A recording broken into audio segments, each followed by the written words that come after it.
Hi, I'm Sam Thurgan and welcome to my 2 minutes Parsha. In this week's Sidra of Tissa, we have the famous paragraph about Shabbat. V'shamru v'nei Yisrael et ha-Shabbat, la'asot et ha-Shabbat, l'doratam berit olam. The Jewish people will protect Shabbat, to make Shabbat for all generations an eternal covenant. And the Meshech Chochmah Rabbi Meir Simcha Dvinsk says, what does it mean to make Shabbat? After all, Shabbat is something that is, in a sense, created passively. We make Shabbat not through what we do, but through what we don't do. We make Shabbat by abstaining from malacha, from creative work, from all of the 39 categories of work that we know constitute the forbidden activities on Shabbat. To make something means to be active. And yet here it tells us to take a step back in order to create Shabbat. How is this word la'asot, to make or to do, appropriate? The Meshech Chochmah gives a very interesting and halachic answer, is that he says this is really a hint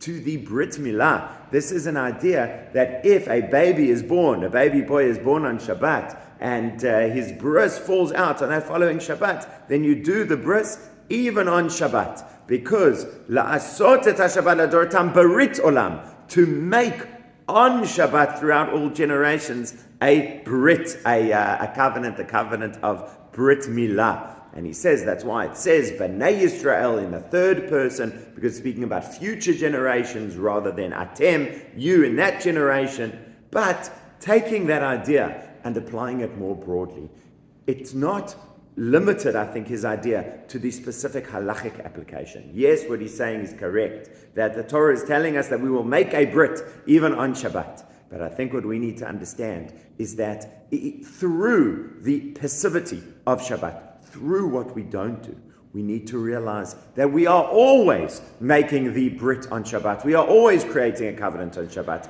It's true, we don't always do a Brit Milah every Shabbat. That's obviously going to depend on whether you have an 8-day-old baby. But Shabbat itself is the Brit. Shabbat itself is the covenant. Through our observance of Shabbat, we are not just observing restrictions, we are creating something. We are creating and reinforcing a new covenant with Hashem every single week, strengthening that relationship, strengthening our faith, and strengthening our declaration in Hashem as our creator, as the creator of the world. Shabbat Shalom.